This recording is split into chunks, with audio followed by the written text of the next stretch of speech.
Ladies and gentlemen, distinguished guests, I'm delighted for this invitation from Fritt Ord and KORO to hold a closing statement here in the National Theatre in the beautiful home country of my own personal favorite, Henrik Ibsen. For us that work within international diplomacy, Oslo stands for the key values of peace, prosperity, and security.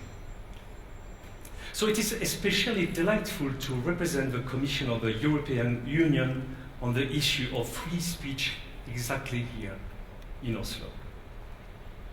My name is Jean-Jacques Beauregards. I represent the EU Commission for Neighbourhood Policy with special responsibility for the Ad Hoc Liaison Committee, also called the Donor Group. I will come back to the function of this group in a minute. The reason I have been invited here today is that you here in Norway recently have experienced somewhat of a politic debate on how national art institutions, in this case the National Theatre in Norway, cooperates with Israeli art institutions, and furthermore the Norwegian government's relationships to the state of Israel. I think it is apparent for everybody that these are important issues that need public attention from time to time. Nevertheless, I think, and I presume this is why I'm invited, I consider it important to have a clear understanding of the realpolitik. The utopic thinking and the creative role that you, in the artistic community, play is a vital part of improving our societies. Indeed, this freedom to think is at the core of our democracy. That is my duty here also today, as an EU representative of the Ad Hoc Liaison Committee, to talk about the possible and not about the impossible.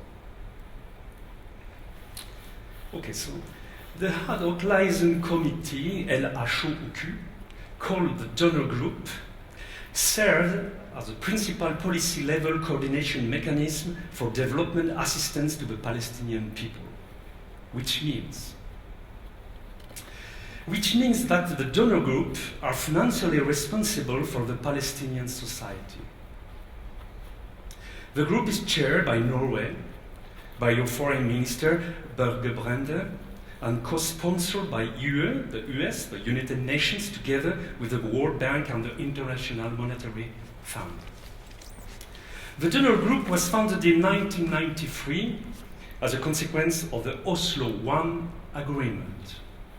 And the main idea behind the Oslo I agreement, if somebody has forgotten, was that the Israeli occupation of Palestine should gradually be dismantled and one should work towards a two-state solution. But since the Palestinians lacked so many basic functional institutions, they should be given time and resources to build up their society before they were granted full autonomy. In hindsight, maybe a somewhat patriarchal decision, but that is what they could agree upon this time. So in 1995, Israel and PLO ratified the Oslo II agreement, which resulted in the division of the West Bank, and this is important. The West Bank was divided into three different areas, area A, B, and C.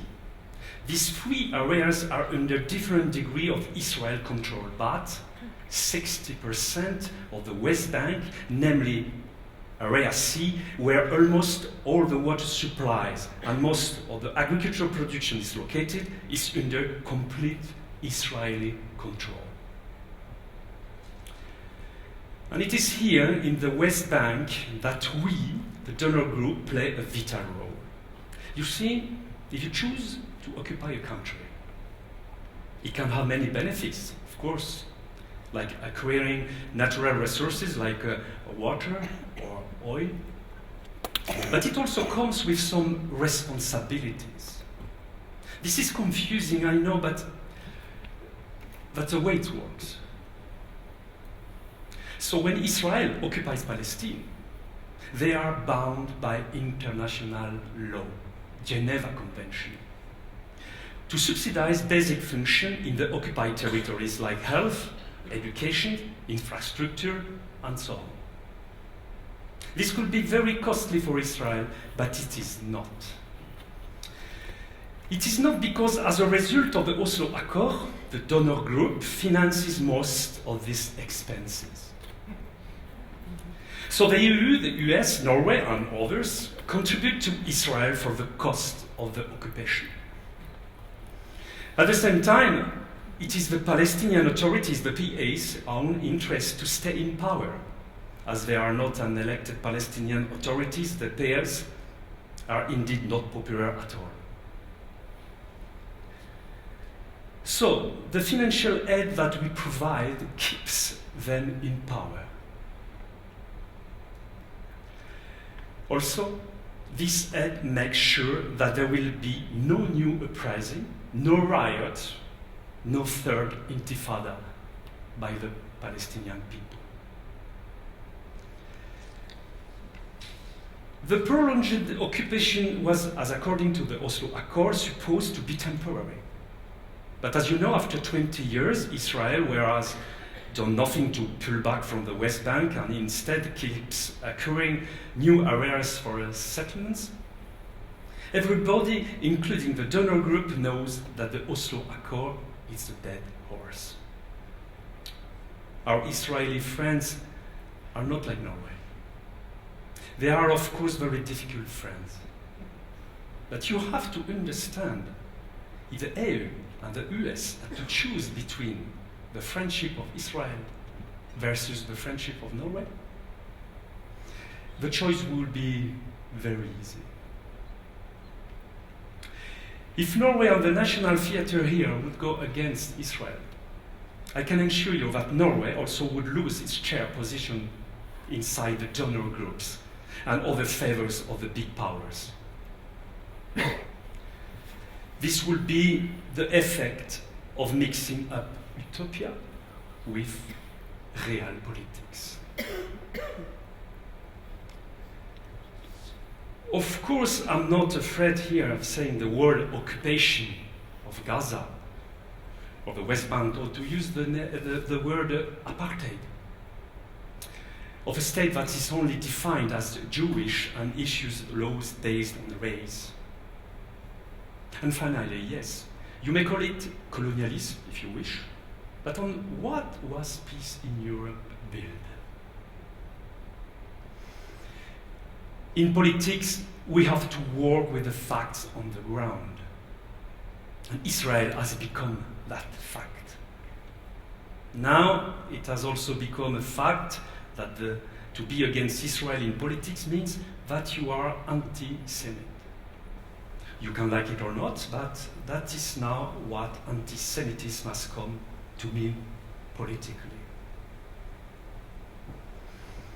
And who today wants to be known as an anti-Semite?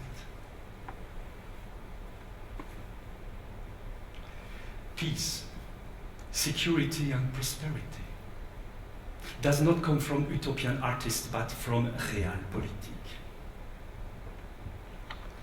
This is how the European Union has secured peace for its inhabitants. For instance, we have created a chateau, a fortress, Europe, to secure our stability. But also, we try to ensure peace in our neighbor countries. Sometimes by interventions, yes, and sometimes by difficult pragmatism, as with our refugee deal with Turkey, for example. But politics has never been and never will be simple. And to me, this idea is very provoking. Of course, you may say that this peace is not justice. But you see, justice and politics are not the same. In fact, politics creates its own justice. Boycott is legitimate, yes, and it's legal, but it only makes sense to use boycott politically if you are powerful. And unfortunately, you have yet not succeeded in becoming powerful. So, if we want to maintain the values of peace, security, and prosperity, for Europe, we need to keep our hearts warm and our heads cool. Like Voltaire said, la chose la plus rare est de joindre la raison avec l'enthousiasme. That means the rarest gift of all is the ability to combine reason with enthusiasm. Merci pour votre attention. Thank you very much.